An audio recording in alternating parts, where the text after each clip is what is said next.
Welcome to Face to Face. This is a show about change and about what's next. It's a show that wants to ask questions, peel back the layers of our average everyday experience, and go beyond scratching the surface.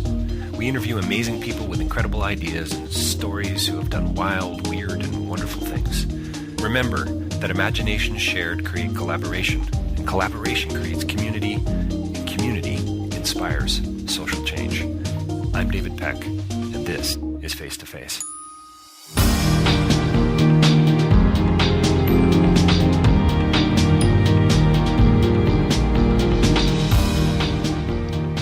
The next interview is with Adrian Sitaru. He's the writer and director of a film called The Fixer, coming out of Romania. World premiere here at the Film Festival, Toronto International Film Festival this week. It's been a crazy week. Lots of interviews already done and lots more to come. This is inspired by a true story, and on some levels a very difficult film to watch, but yet incredibly compelling, plays like a thriller. It's about human trafficking, and this is not your typical Hollywood film, that is for sure. But it comes out in the film that, the goal of a good journalist is to put truth on the table, and I think this is what Adrian is trying to do. This is about having a conversation. This is about inspiring people to change their behavior, and yet, as Adrian will tell you in the interview, he thinks it's very difficult for us to change our behavior. There's a lot going on here. It's this really interesting look into Romania, but as Adrian and I talked about, we chatted about the global interest, the global appeal of this story and of this film. Adrian Sitaru, the film is The Fixer, davidpecklive.com or rabble.ca for more interviews from the Toronto International Film Festival, and Adrian is coming right up. Well, welcome to Face to Face. We're joined by another very special guest here today at the Toronto International Film Festival. I think it's only day 2, isn't it? Two and a half, I think. 2.5. Adrian Sitaru is here with us. He's a filmmaker. He's a director of a new film, world premiering here last night, I believe, at the festival called The Fixer. So thanks for joining us today. Of course, thank you. I'm very honored to be here and in Toronto and this interview. It's very special, and thank you. I'm very happy you like the film. Well, I did like the film, and congratulations. And it covers a lot of ground.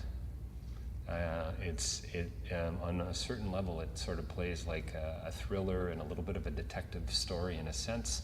Mm-hmm. But there's a whole lot more going on than meets the eye, it seems to me. How was the reception at the public screening? For me, it was very good and very good questions. Usually, I had some doubts because it's Romanian film here in Toronto, and you never know how universal is your film, and usually, almost all the time there are issues that the people don't understand, and it was very good. I think they understood everything. Of course, there will be other screenings, and I will see what will happen, but it was nice because maybe more than half of the audience remains for the Q&A, and this is a good sign. And in this very hectic festival full of films, to wait for a Q&A, it's a little crazy, isn't it? It's nice. Yeah, it's a bit crazy. So tell us a little bit about the story, just to set some context for the listeners who probably haven't seen the film yet. But we're going to get into some of the issues that the film raises for sure. Mm-hmm. But it's a very compelling story, and I think the character Radu, is that Tudor? Is that Tudor is Tudor. Yeah. Amazing performance, really compelling and engaging on so many levels. A testament to his acting, but also to your directing, no doubt. So he's the fixer. Yeah. Tell us a little bit about the story itself. The story is it's inspired from real events. The DOP that I'm working since from the beginning, from my first shorts, worked like fixer and kind of best boy at the France Press agency in Bucharest. And he met this case with a minor girl who was trafficked in Paris, and then a French crew from a TV station came to Romania to do a report, and he helped them, like fixer, to go to her. And he was very, very touched by the story after, because it's not about only the girl, but how he tried somehow with best intentions to do for other girls, to help in the name of good journalism, but finally he felt bad. He had not a good taste at the end of the experience, because because for many reasons, but and one is that he, at least he was very well paid, and it's a job very well paid, and he went back to Bucharest, and this kind of girl, and usually a victim, remain maybe in more danger,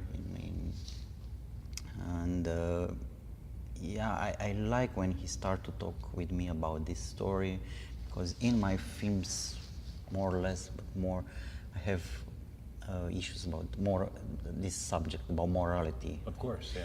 And since from Hooked, I think it's about this gray area about what is good or bad. Because I don't know, I have my own dilemmas in my job, in filmmaking, what is good. One. Well, as a filmmaker, don't you hope that I, as an audience member watching this film, I'm going to some degree, empathize with the character and say, gee, I wonder how I would behave in this. Not to cast judgment necessarily, but to actually situate myself in the film, in a sense, in the story, and say, would I have made those decisions? Would I have chosen this over this if I was faced with the same moral questions? Yeah, it's. I hope so. It was a very short Q&A yesterday. So somehow, because all the time when I'm doing films, because I have, as I said, my own dilemmas about my behavior. Right. Somehow I don't have answers because I would be priest or some a guru. Should have been a priest instead of a filmmaker. Yes. So doing films, I'm trying to put my dilemmas and also maybe to find an answer from audience. So I like to listen to them. And so are you would you say you're primarily a storyteller, or are you a storyteller that wants to affect a particular kind of change? I don't get that. So, I mean, maybe all storytellers want to change the world in some way, but taking on an issue like human trafficking of young women in Eastern Europe, and frankly, it's a global issue. Of course. If you talk to the International Justice Mission, for instance, they will tell you slavery today is far worse than it was 150 years ago, because there's different kinds of it. And so, trafficking, huge issue for all of us, really. I mean, that's a story that wants to change the world. I don't believe, really, I'm the guy who I'm not believing that a story or a film could change the world or the behavior. It's very difficult to change our behavior. But at least for me, it's a victory if the audience will empathize with the character. Maybe next time when he's doing something in his job or with his children, or it doesn't matter, he's think twice, or this is the reason that I like a positive character is not somebody who is changing the world or is doing the best for it and saving life. At least after he's doing maybe a good or a bad thing, it's thinking twice next time, or he's having a kind of revelation. Well, it's really, I mean, to me, here's this group of journalists who have, in a sense, a moral responsibility to tell the truth. And there is a dilemma there, because they're trying to get access to this young woman who's underage. People are trying to protect her. And yet, I'm not that kind of a journalist, even though they were getting well paid, probably, and they're all about ratings, and they want to get this story out there. There's still a sense that they were trying to get to the bottom of something that was, in their minds, far more of a moral problem than, say, misleading the police or misleading a nun to get access to a young woman to interview her. Yeah, sometimes, it's difficult. The goal of a good journalist is to put the truth on the table, but in many cases, the victims could be more abused the second time. Even just, for instance, was a big issue for us to not becoming abuser like our characters in the film, how we will find our girl to play the role in the film. In the first hand, it's very easy to say, maybe you can find a girl who was trafficked, talented to play, but just because we think a lot and we work for people for the script and have had a lot of discussion about what means abuse, manipulating, also with our own children, when you are pushing them to do piano or something, everything. Which also what comes means out in the story. It's an abuse or not, to go to the church or not, to to impose something. And we found out that, yes, we talked with psychologists, this reenactment for a girl who was trafficked, even if it's fiction and a film, could be more, yeah, it's like an abuse. He was more, could be, how is it called? Sorry for my English. No, it's okay.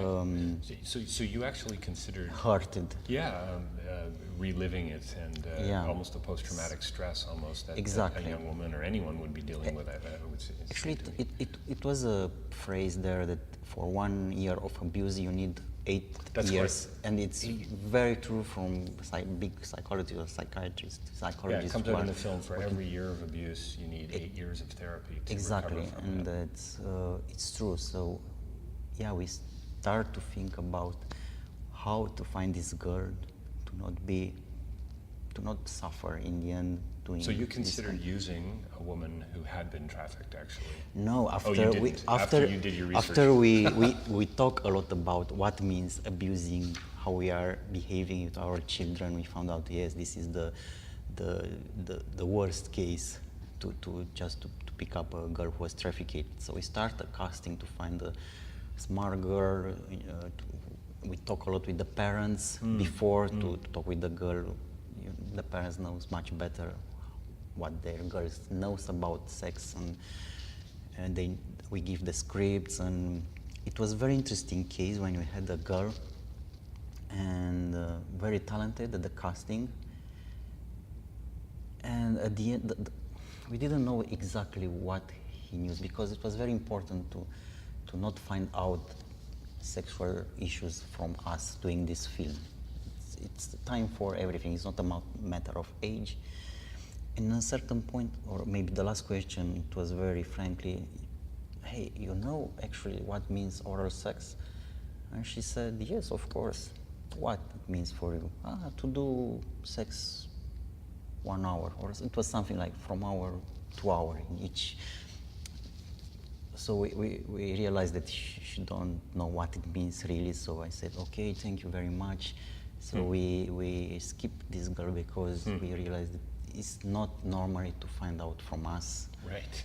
So this was Interesting. it was a very difficult process I would think so, to yeah. find Well, and the, for those the who- right girl. And people, I think, once they see the film, I think they'll understand the sensitivity of it. And I think what I really love about your film is, I guess it's directness and simplicity that's dealing with such a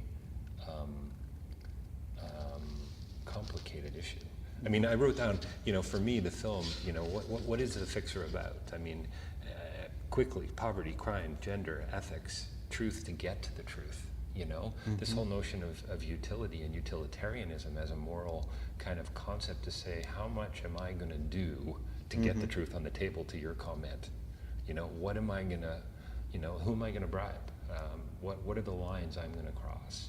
And I think that's, it's a huge question, and I think we need to be talking about these. One of the themes of this year, for sure, with the directors that I've been interviewing, is they all want to talk about the issues in their films. And it seems to me any good, interesting, engaged filmmaker wants to do the same thing. If I say compassion was another one for me. Yeah. This idea of listening even comes up in the film. The way Radu deals with his son. And pushing him to perfectionism, and you've got to, my heart went out to the little boy when he said, "Why don't you want to be first?" In the swimming lesson. It's a very common. It's a kind of, and you're right, it is a kind of abuse. My parents was like that. The script writers, Adrian Sitaru and Claudia Sitaru, they have a girl who is doing swimming and are going to the contest, but they met parents who are forcing and sometimes slapping children. It's Doesn't Romania. have to be physical, I don't right? think it's only in Romania. It's even if it's psychological pressure, it's almost the same to push the boy, the girl to be in the first place. It's this competitive capitalist, Sure. I don't know. Sure, yeah, no, society. It is. You brings. gotta be number one. You have to be number one. Yeah. Don't worry about being yourself. You just gotta win. The winners take it all, and it's ABBA What's song. the cliche? The nice Yeah. guys aren't gonna. always finish last, right? So, you know, the thought I had at the end of the film when Radu, and there's really a sense of reconciliation, it seems to me, which is lovely. But when he's looking through the lens, shooting his son at the end, I couldn't help but think this is a man who's lived his life voyeuristically, entirely through others, but also through his son. And it makes you wonder to what degree he's trying to fix everything else, but he hasn't really sorted himself out yet. He's still looking. Does that make sense? Yeah, perfectly. And probably this perfectionism of Radu came also from the real behavior of Adrian, he's in his job like DOP, a perfectionist, and sometimes being a perfectionist and trying to have the best from the people, he's becoming very annoying for the others, and of course for children, but even for me, of course, I prefer a perfectionist, a very DOP. Well, your film is very precise, so it makes me wonder if you suffer from a little of that too. It's not easy, but we are talking about an adult world, and okay, we accept to do these things, but we are dealing with our children and how we are behaving. This is a big question: what is good and not. So, if I said to you, "What's the film about?" I'm sure you're going to get those types of questions, or have had them already when you've met press and so on. What do you say as the director who's seeing the story through a writer and through a true story as well, right? This is your interpretation of a true story. For me, and I think actually for us, was a film about abuse. What means abuse in all layers. It's very easy to see the abuse when it's a matter of sexual abuse and what you are seeing in the news, but abuse, it's in a very subtle way. It's in our human behavior, I believe. This is somehow the problem. You are somehow maybe are programmed to make a kind of abuse. It's an abuse maybe that there is this sexism sometimes, or this problem with misogynism. We are, or maybe coming millions years before, it was the man and abused the woman somehow, more or less. Now it remains something in everything we are.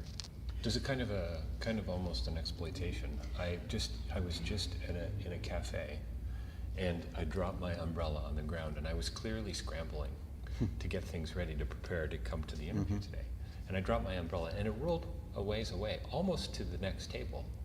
And there was a woman standing there who clearly noticed, who could have easily picked it up and handed it to me. And I'm packing up, and I got my bag and my computer and Nothing. Nothing. Not even an eye contact, not even a smile to kind of say, oh, well, maybe, nothing at all. And I wonder if, in a sense, there's that.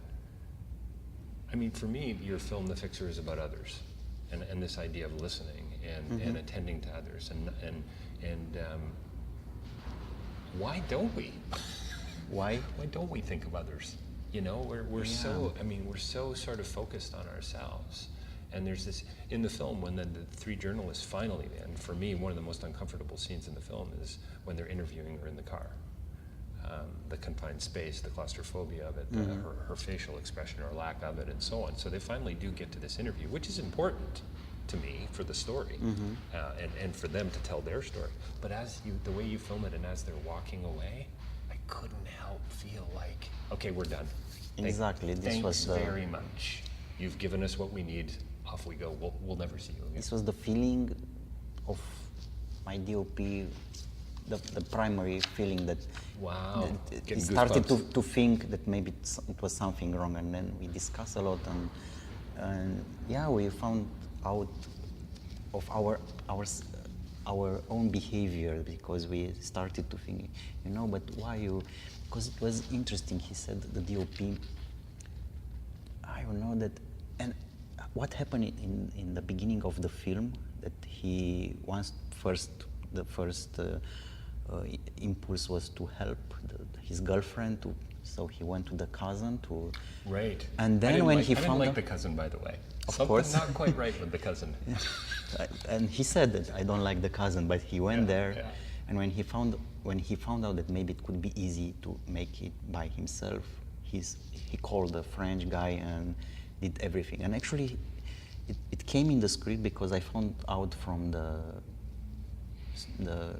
Adrian, the other Adrian, the DOP, that actually it was something similar. When working for France Press,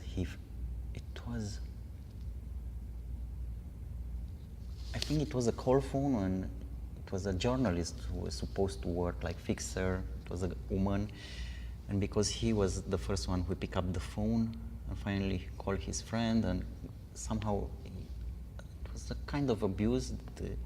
Right. He hidden and nothing bad. It was for France Press, or I don't know, but it was human behavior. And I said, you see, you wanted money because maybe it wasn't. So when it's a matter of money and yes, so much of it seems to come down to that, doesn't it? Or this idea that I'm more important than you are, and therefore that's going to affect how I do everything. Whether or not I smile at you, or pick up your umbrella, or give you a hand, or drive you down the street, or whatever, or abuse, be abusive in a particular way as a parent to a child, with the piano lessons or the swimming lessons or whatever. Are you hoping people are more empathetic, more compassionate? I mean, we're talking about sex trafficking. I mean, this is a pretty serious situation. It's most of the time not too hard to be, I would think, compassionate. But yet at the same time, difficult to see the human sometimes. Does that make sense? Yes and no. It's very difficult.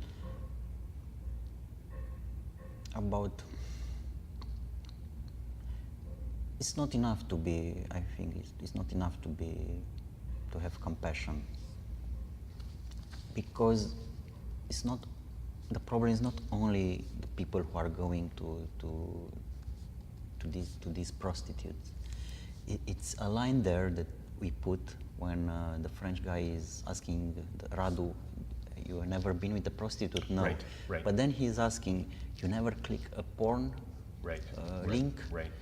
And this is the problem. In the moment when we are clicking the porn, from the distance, clicking a button, it's like in the war where now with the drones, it's much easier to kill when you are pushing a button than to use your hands to kill somebody.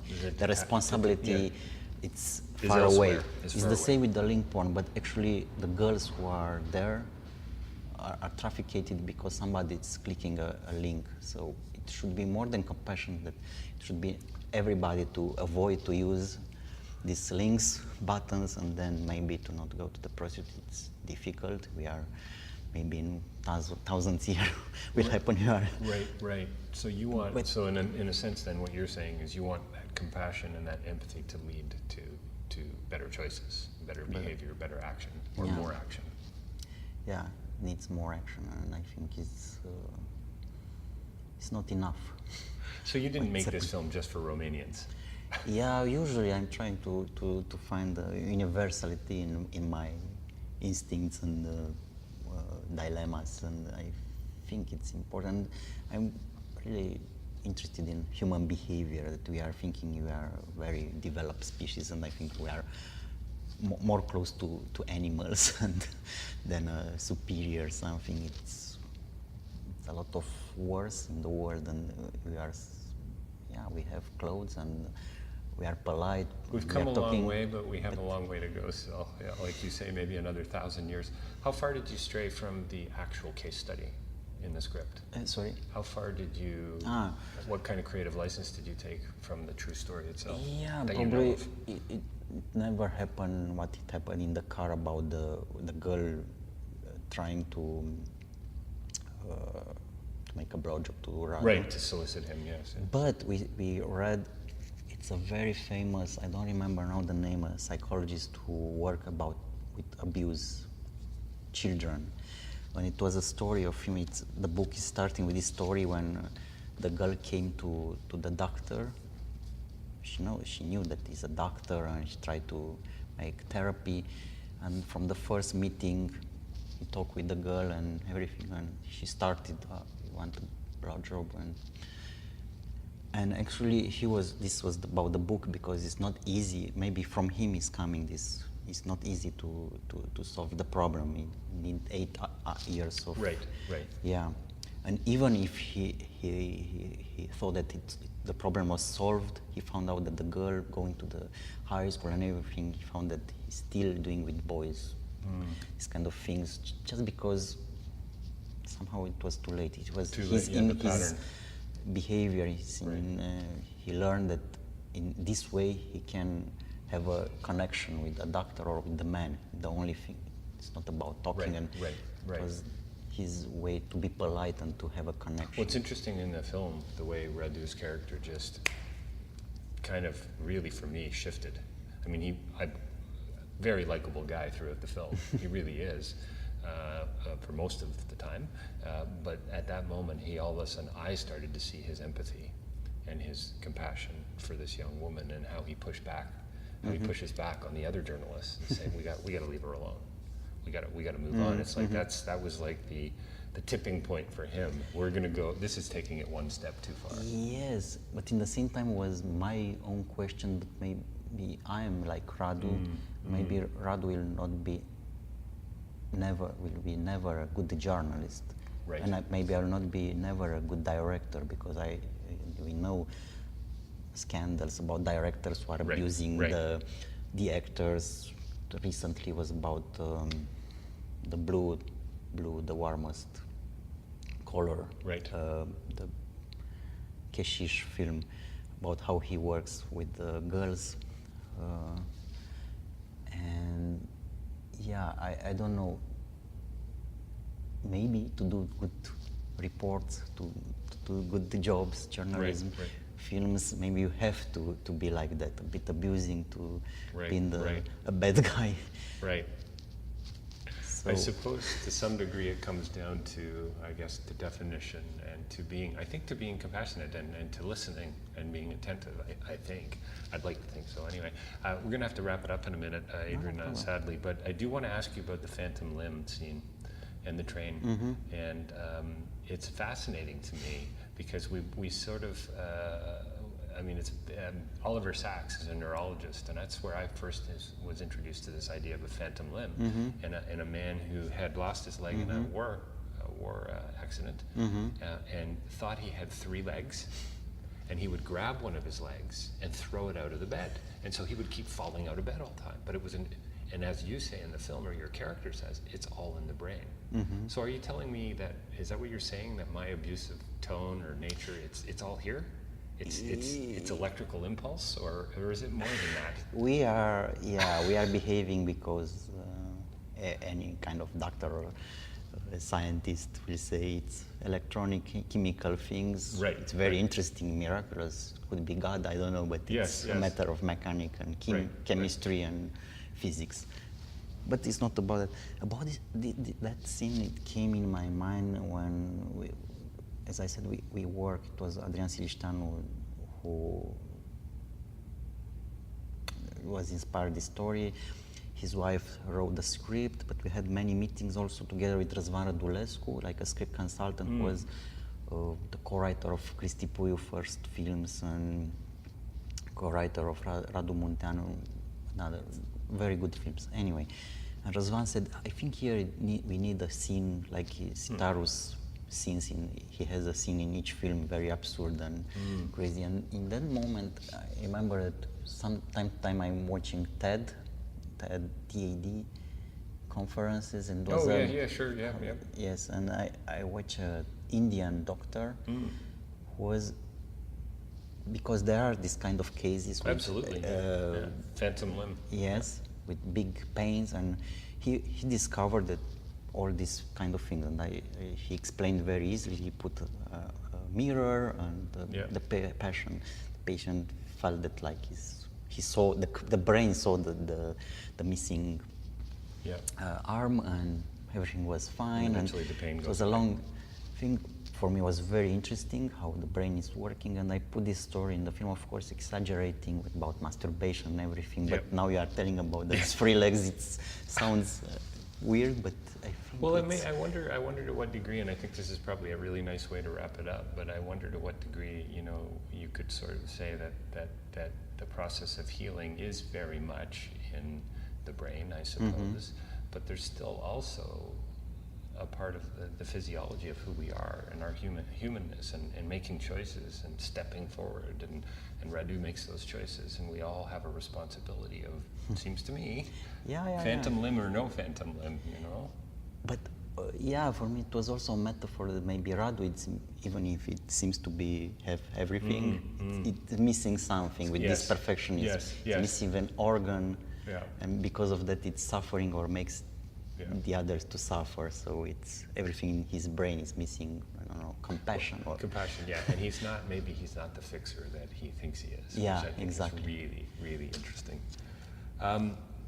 Adrian Sitaru here for the world premiere of The Fixer at the Toronto International Film Festival. Congratulations on the film. Thank you very much. I am thank really you. touched about what